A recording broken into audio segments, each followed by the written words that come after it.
Gênese no lar. Evangelho no coração. É com muita alegria que estamos iniciando mais um momento de oração, de reflexão, na casa de Kardec, a Fraternidade de Estudos Espíritas, Allan Kardec, nosso patrono espiritual.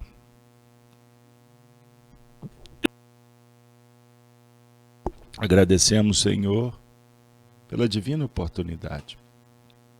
Que estejamos todos unidos em torno da mensagem do Evangelho lucificado pela doutrina espírita. Muito obrigado pela sua presença. Compartilhe com os amigos. Ao final, caso esse encontro te traga benefícios, como tem nos abençoado já há tanto tempo, desde o início.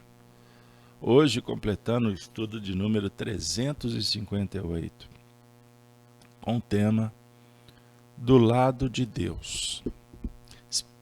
Então vamos juntos estudar com Kardec. Agora vamos abrir o livro A Gênese, os milagres e as predições segundo o Espiritismo. Nós estamos estudando o capítulo 18, os tempos são chegados. No tópico Sinais dos Tempos.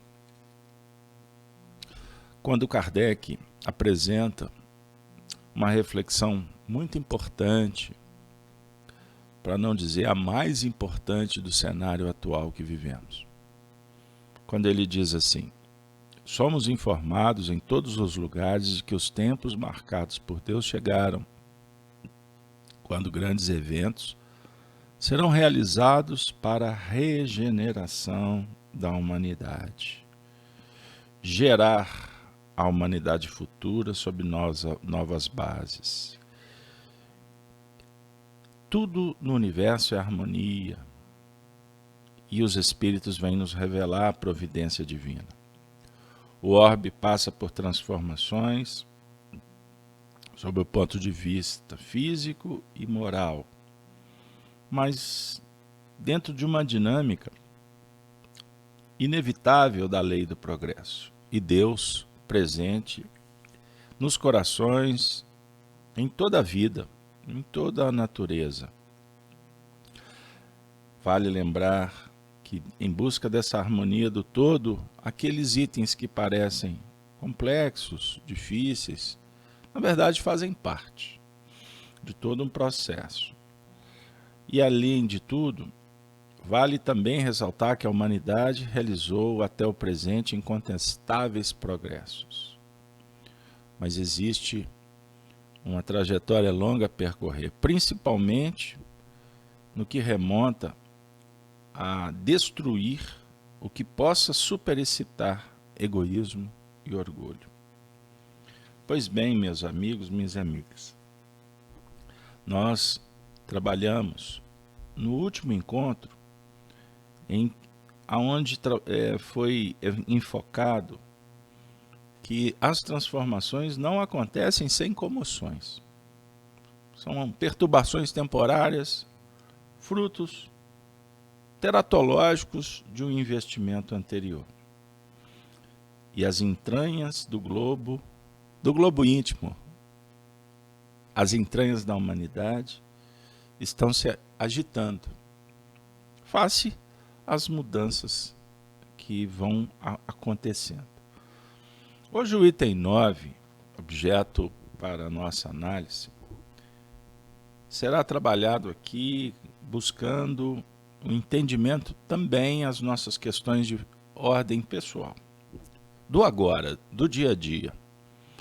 Ou seja, a gente entende o que está acontecendo sob o ponto de vista global, mas o Evangelho propõe uma análise sob o ponto de vista prático, para que a mensagem espírita não fique apenas nos terrenos filosóficos. Nós temos que fazer ciência na arte do viver.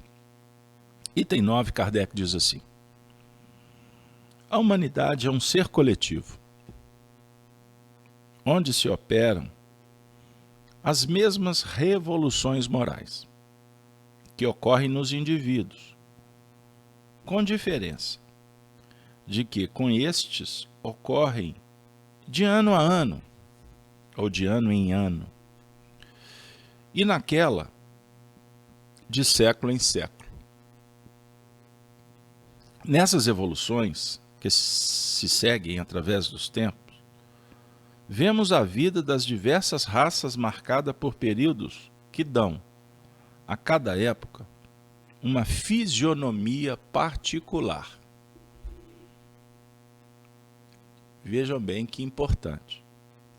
Como que tem lógica, tem sentido essa reflexão. Ele faz um paralelo. Quando o trato do tema é sob o ponto de vista individual, nós temos as revoluções cíclicas, por exemplo, marcadas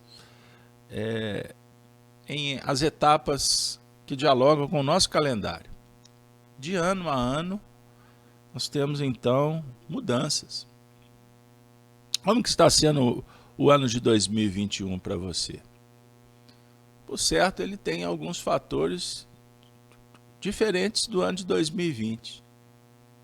Não é isso? É muito simples. Até o salário que se recebe, não existe algumas mudanças, do ponto de vista de correções e etc. Pois bem, tem muitos acontecimentos que nos auxiliam a refletir sobre essas mudanças. Por exemplo, um aluno que passa de uma série para outra. Naturalmente, as lições são diferentes. E tantas coisas más. Mas o que importa é a gente entender que isso também acontece em nível íntimo.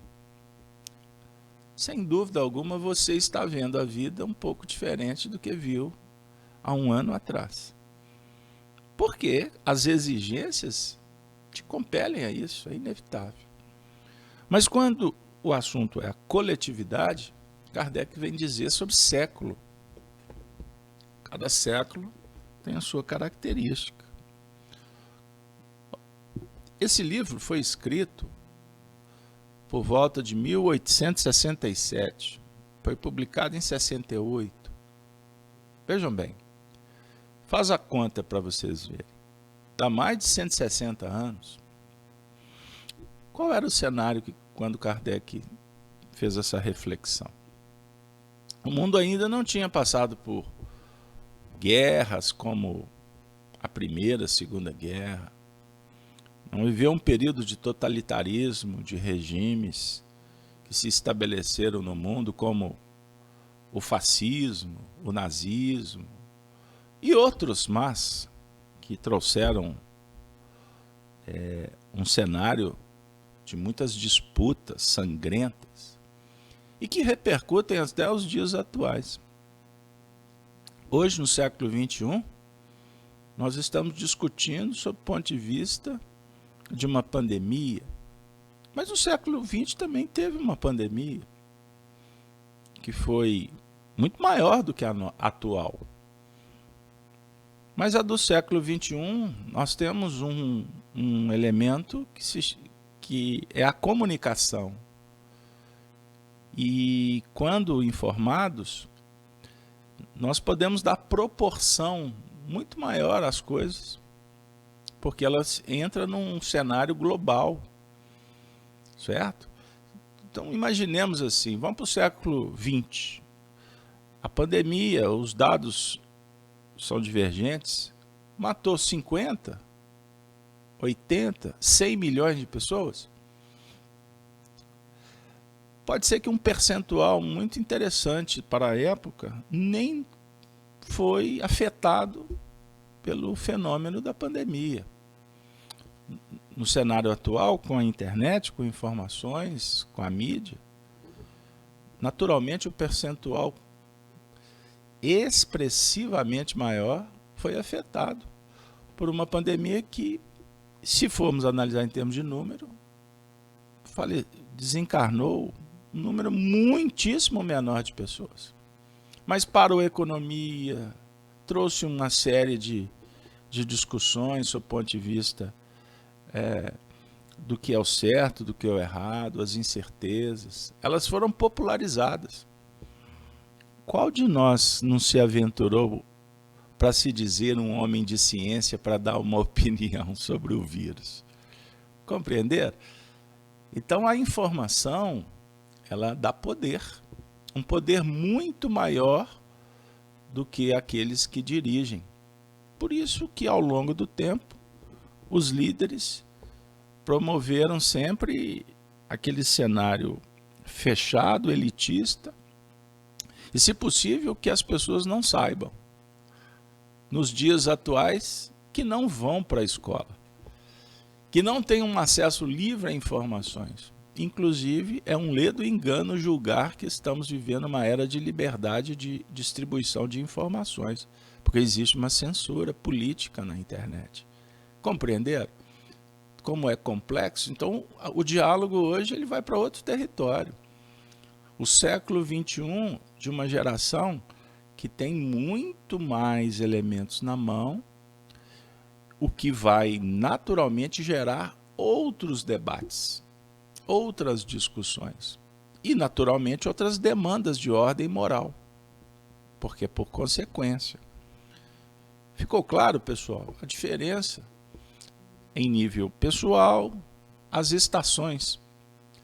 Vamos brincar poeticamente? Nós estamos entrando no verão, ou melhor, no inverno aqui no sudeste do Brasil. Naturalmente você é chamado para vestir uma casaca, né? Colocar talvez um cobertor para quem tem. Você é chamado para um tipo de alimentação. Agora vai para um outro lado, onde há miséria. A demanda é outra. A necessidade de um alimento diferenciado, de um aquecimento, de um abrigo, de um cobertor, de uma sopa fumegante. Então, se a gente for nos extremos, as próprias estações do ano nos obrigam a fazer adaptações e mudanças. Eis o cenário. Mudança sugere escolha, ou a escolha propõe mudança. Depende se somos chamados de fora para dentro ou de dentro para fora. Quando eu falo da estação, estamos sendo obrigados a mudar, a adaptar. Quando o diálogo é sobre o ponto de vista da escolha, para que haja mudança, o cenário filosófico nos coloca numa condição em que o progresso toma corpo. O que eu quero dizer com isso? É melhor você tomar uma decisão e mudar do que a mudança vir ao seu encontro e te obrigar a mudar. Em síntese é isso. Compreenderam? Isso é muito importante a gente pensar. A evolução consciente, ela propõe o seguinte: vá em busca do conhecimento para você adquirir, inclusive, a condição de pôr em prática o conhecimento. Aí você vai desenvolver tecnologia e habilidade. E você vai fazer as mudanças necessárias.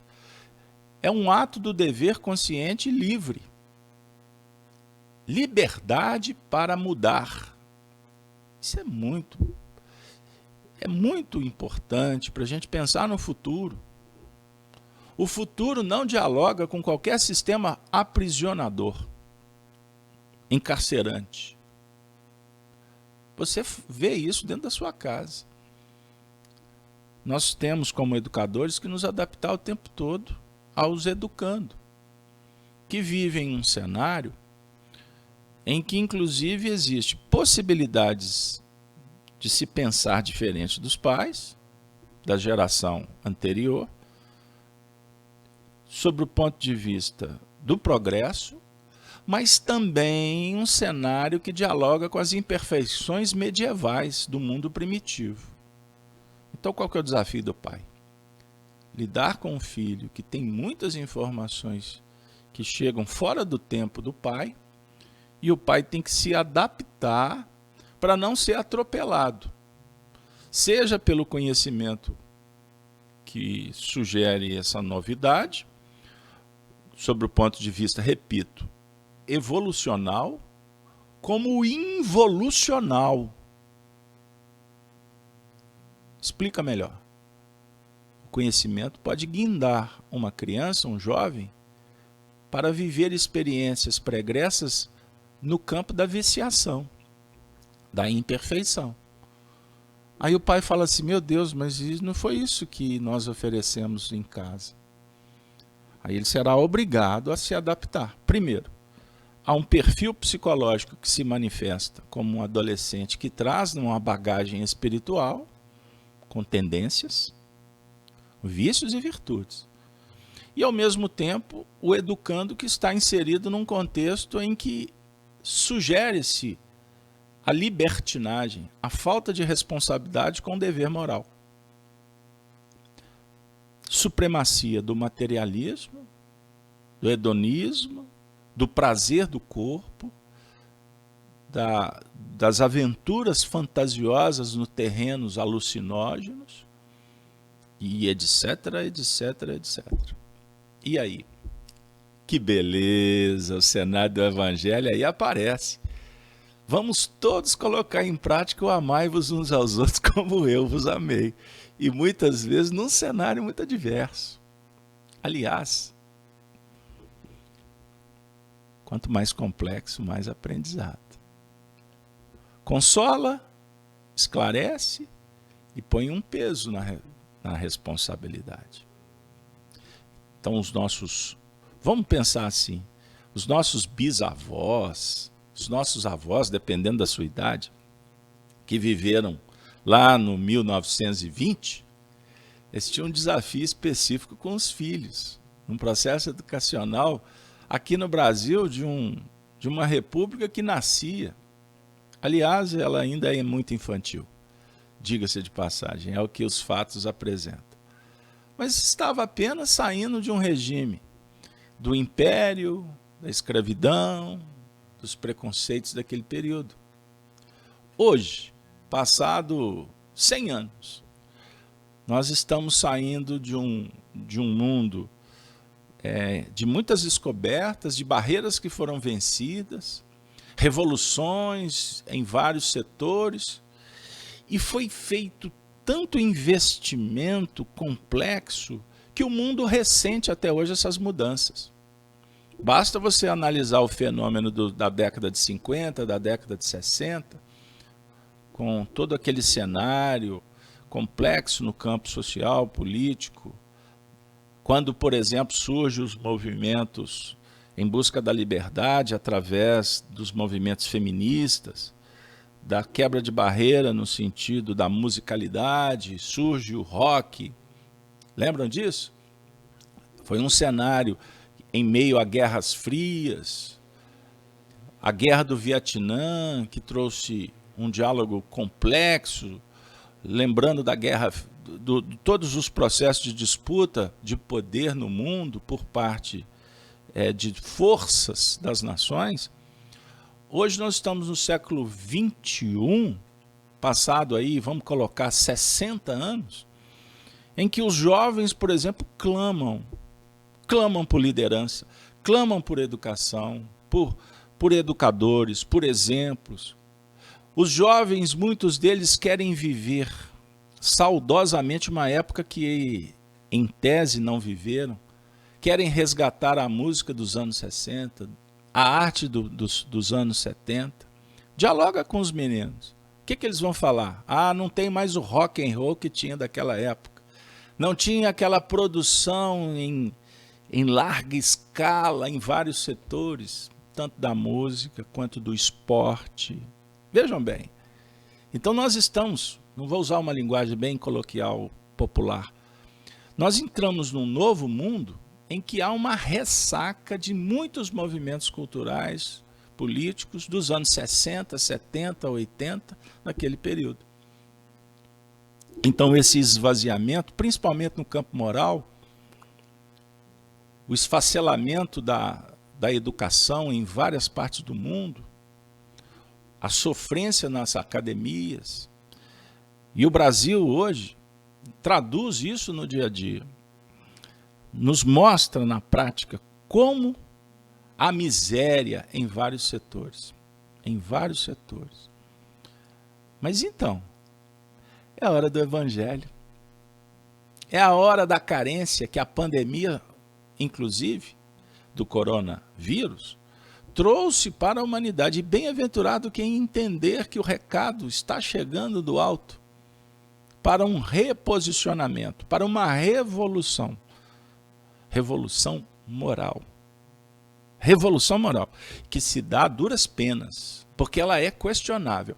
É uma coisa assim, a ideia, nós ansiamos para um mundo melhor, mas temos profunda dificuldade em mudar para que esse mundo aconteça. Compreenderam?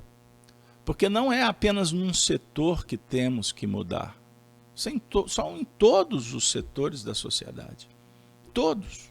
Os valores estão sendo colocados na mesa para ser revistos e naturalmente modificados, porque o valor do século XX perdeu completamente o sentido para o século XXI.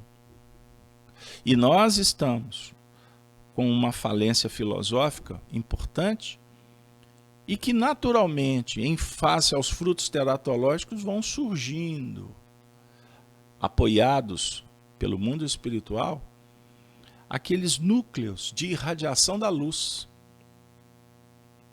que para a massa não tem muita repercussão, não tem tanta expressão, como, por exemplo, um programa chulo, vazio, de profundidade de pires, que uma rede de televisão, por exemplo, alcança dezenas de milhões de pessoas com audiências assustadoras.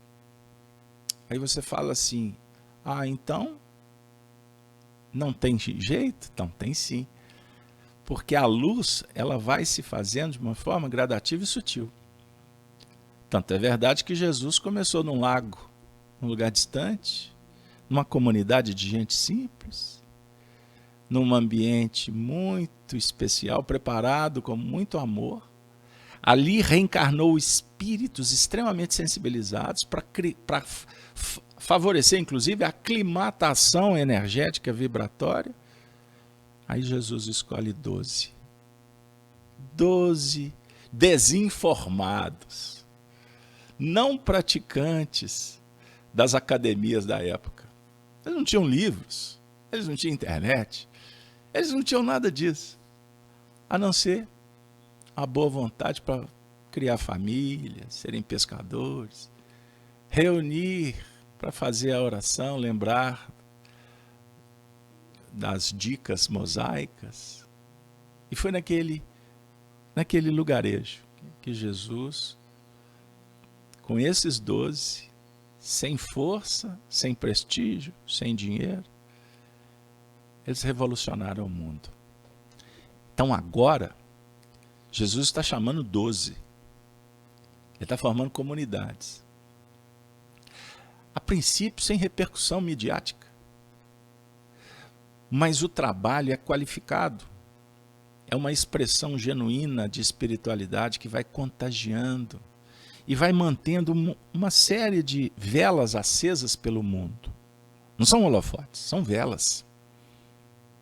Sabe, você já teve a oportunidade de ver um pirilampo na natureza durante a noite, aquele ambiente assim de treva? Como a luz do pirilampo tem uma capacidade extraordinária de sensibilizar as nossas visões, é o papel da luz do Evangelho. Porque ao mesmo tempo, os espíritos vão acendendo essas piras, essas tochas, e aqueles que estão envolvidos nas massas, nesses movimentos complexos, vão caindo em si. Não é um grupo que cai, é uma individualidade. É o indivíduo. Aí ele vai observando que não é bem aquilo que o cenário de fora oferece, que alimenta, que remedia suas dores, mitiga sua fome. Aí no meio da estrada, ele vê uma luz, ele vê uma tenda. E quando ele se aproxima e é beneficiado, porque ele é tratado como um filho, um espírito querido, um amigo, ele observa que naquele ambiente, a princípio destituído de importância, tem um tesouro que o mundo não pode dar. O que vai acontecer com esse sujeito? Ele abre os olhos. E ele jamais vai ver a vida como ele via antes, com o ópio da ilusão. Ele passará a ver com lucidez. Compreenderá as lições que ele pode aplicar e a vida há de se renovar. Por isso Kardec diz assim: com os movimentos parciais existe um movimento geral que impulsiona a humanidade inteira. Mas o progresso de cada parte do conjunto é relativo ao seu grau de adiantamento. Como uma família com vários filhos, cujo caçula está no berço e o mais velho tem, por exemplo, 10 anos. Uma década depois, o primogênito terá 20 anos e será homem, enquanto o menor terá 10 anos. Mesmo amadurecido, ainda será criança. Ao seu tempo, porém, será também adulto. Assim ocorre nas diferentes partes da humanidade. As atrasadas avançam, mas não podem dar um salto para alcançar o nível das adiantadas. Que beleza! Que maravilha! Veja bem, para a gente simplificar e a gente partir para a reflexão final. Veja o seu próximo como você deve se observar. Precisamos lembrar que estamos numa escola. Não adianta querer acelerar. Nós temos que cumprir o currículo, atender ao programa estabelecido. A cada dia basta o seu mal, disse Jesus. A cada dia nós temos um desafio. Precisamos de construir tijolo por tijolo. E entre o tijolo tem a argamassa. E para você colocar, para você, por exemplo, inserir o cimento, nós precisamos de misturar o cimento com a areia. Em alguns casos com a brita. Vocês já viram um pedreiro aplicar uma massa numa parede? Você sabe, por exemplo, que existe uma massa específica para o piso, outra para a parede? São dosagens, são medidas diferentes. Olha, gente, eu ainda não fiz um curso de servente de pedreiro ou de pedreiro, mas já assisti várias vezes e eu acho assim, eu fico admirado com a beleza, com a arte, com a técnica para fazer uma massa, quantidade de água, de areia, de brita. Observem bem, pessoal.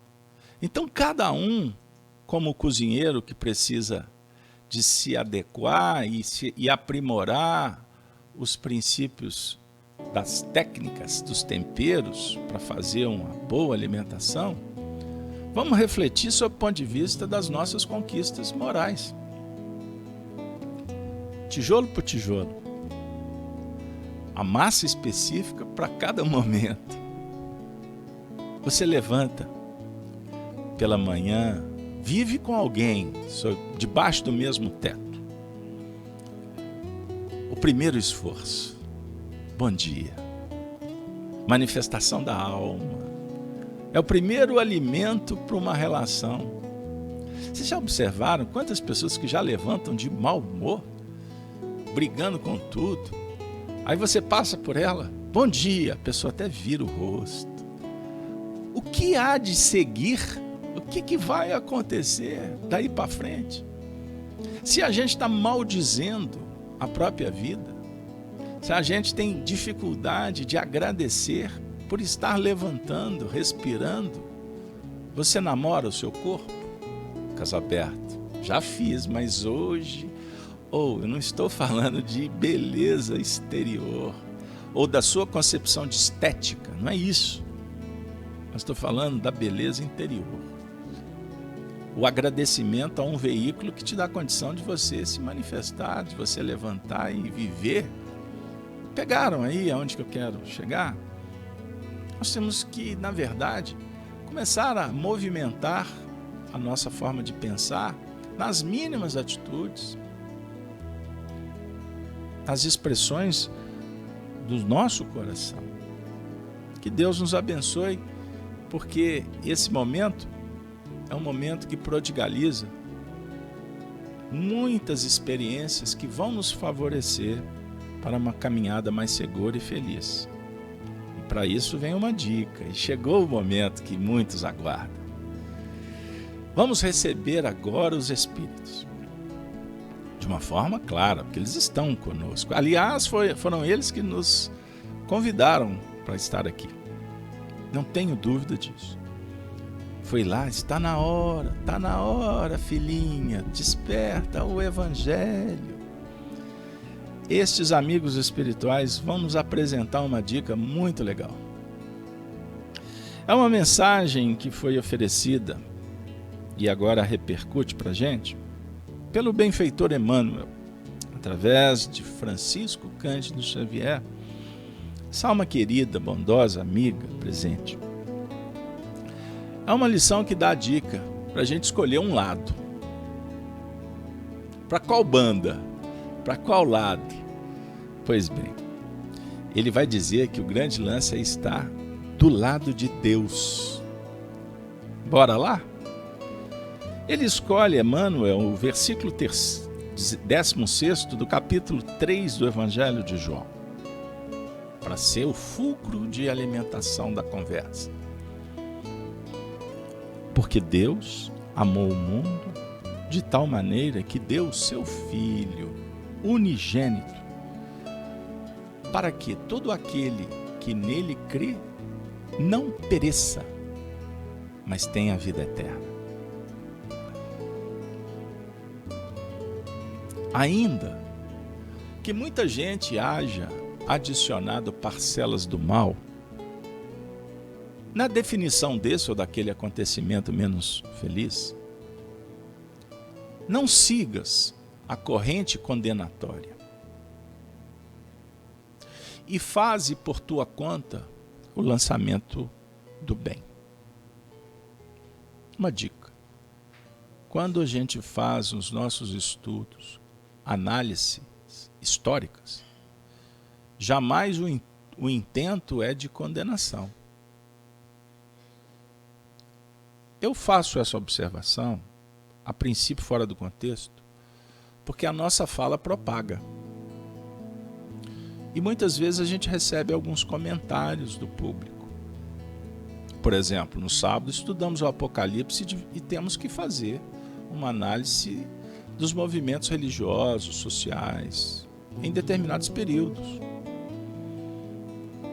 E quando o fazemos, nós não temos a pretensão de fechar o contexto com a visão atual. A gente tem que ir para o cenário. Então, muitas conspurcações aconteceram. Por exemplo, o desvio da mensagem do Cristo, por interpretações equivocadas. Não significa que nós estamos jogando pedra nos intérpretes da época. Mas se a gente não tiver a leveza e a maturidade para analisar os fatos, como eu acabei citando acontecimentos do século XX, se a gente não tiver o entendimento e, portanto, a segurança de tentar pegar elementos do passado para conclusões atuais, a gente não caminha. Porque a história é uma ciência. A proposta de estudar o passado é para não repetir os mesmos erros e fazermos escolhas a partir das experiências que podem ser, inclusive, dos outros. Então, o Emmanuel está dizendo: não sigas a corrente condenatória e faze por tua conta o lançamento do bem. Esclarecido, espero. Por muito se atribua à divina providência juízes fulminativos, ante os erros dos homens, e embora nos reconheçamos retificados em nossos desvios pela justiça perfeita, Deus é o perfeito amor, garantindo-nos segurança e equilíbrio. Vamos entender melhor o que ele está dizendo. Não vamos ler superficialmente não, porque tem um conteúdo aqui importante. Ele não está se colocando na condição de estar imune, estar incólume. Ele está falando de uma conversa psicológica. O que ele quer dizer? Quando você estiver em paz, consciente que está no caminho mais ajustado, não esqueça de colocar amor, para que o seu juízo não seja débil. O juízo interior. Porque não adianta você estar em paz semeando guerra. Um exemplo. Você compreendeu a lição e quer sair para o mundo como um moralista para corrigir o outro. Compreenderam? Você demorou um longo tempo para entender a lição. E quer, de uma forma abrupta, que o outro compreenda. Você só vai fomentar brigas, dificuldades, rupturas. Silencia, fica perto, ajuda a cascar a laranja. Ele não sabe cascar, casca para ele. Mas em um determinado momento você deixa a faca e a laranja ali do lado. Se ele não tem habilidade motora, coloca um espremedor de laranja para ele. Mas de vez em quando você vai lá e torna a espremer a laranja. Não é? Você não aprende, você não aprende, você não aprende. Deus não age assim com você. Basta ligeiro olhar no campo humano para certificar-nos quanto a isso. Escolas dissipam as trevas da ignorância. Trabalho suprime tédio e incipiência. Máquinas diminuem esforços. Veículos eliminam distâncias. A ciência, a cada dia novo, reduz cada vez mais o poder da enfermidade, neutralizando o sofrimento. E tanto quanto possível, conforme os desígnios da lei, das reparações necessárias, essa mesma ciência, mobilizando recursos diversos, afasta a cegueira e a surdez, extingue inibições, oferece agentes mecânicos aos mutilados e corrige pela plástica cirúrgicas certos tipos de expiação, quando os interessados já fazem por merecer a cessação da prova que os aflige. Assim, como vemos o Sol atuando continuamente na nossa ou na massa planetária, tudo reconstituindo em louvor da harmonia e da evolução, igualmente encontramos o amor onipresente que dirige o universo, tudo refazendo a benefício do burilamento e da felicidade de todas as criaturas. Em qualquer circunstância, aparentemente desfavorável, não te fixes no mal, seja ele qual for. Reconhecendo que Deus está ao lado de todos, procura o bem, faze o bem, salienta o bem e segue o bem, porquanto somente assim estaremos nós realmente do lado de Deus.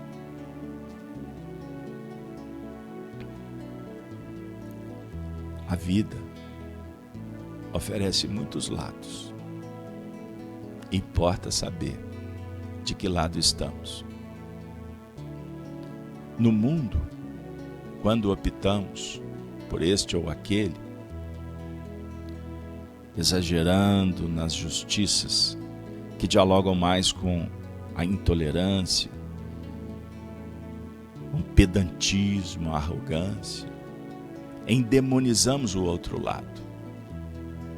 O que serve é o que atende à nossa demanda, não importa a outra face. O benfeitor, na manhã, nos convida para procurarmos estar do lado da verdade, da justiça soberana, do amor perfeito,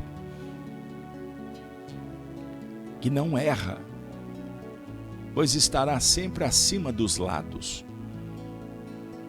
superior às tendências ou preferências, aos pontos de vista, ao conhecimento humano limitado e transitório. Do lado de Deus, só existe a expressão do bem. Então, na terra, quando duvidardes,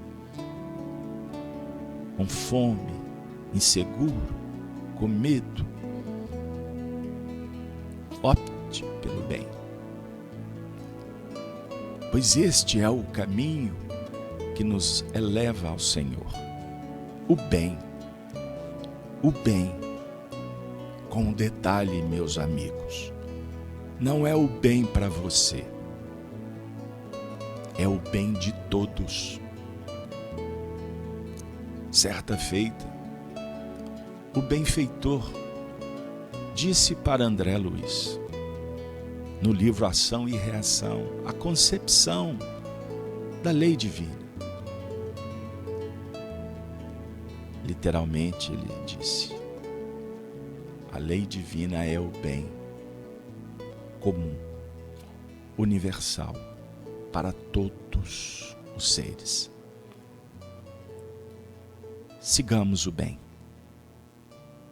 para que o bem alimenta, para que o bem remedia, para que o bem nos auxilie cada vez mais no encontro consigo mesmo, pois o bem está no seu coração.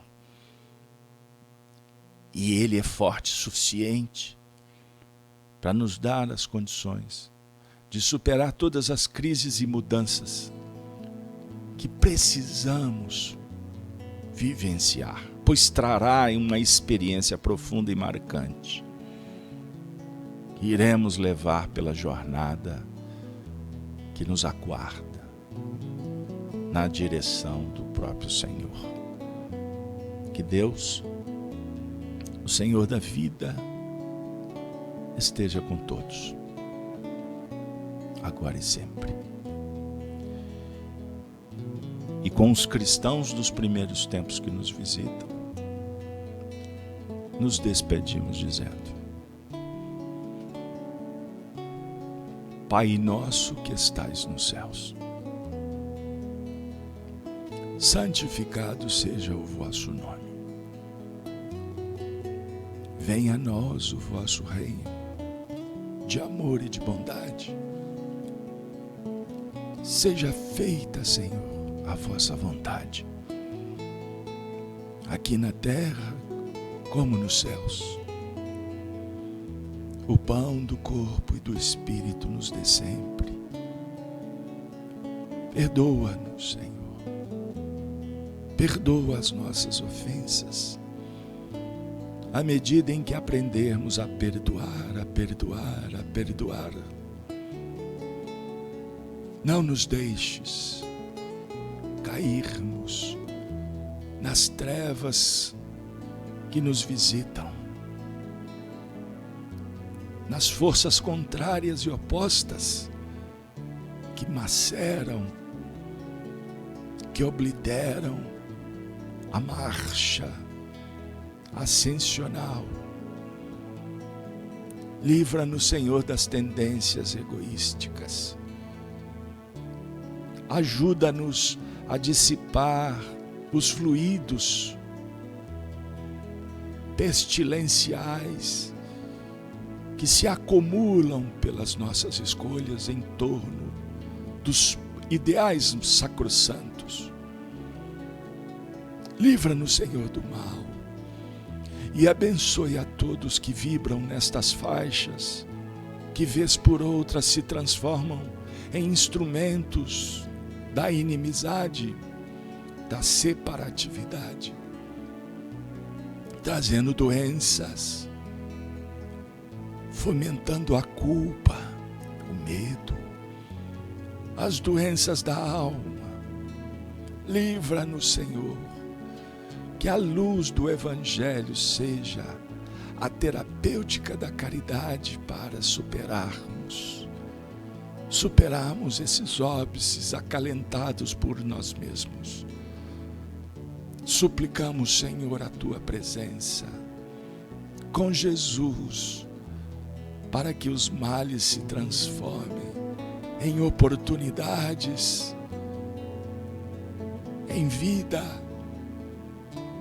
em amor, em fraternidade e em paz. Esteja conosco, Jesus querido e amado sempre. Nos fortaleça, nos inspire e não permita que o mal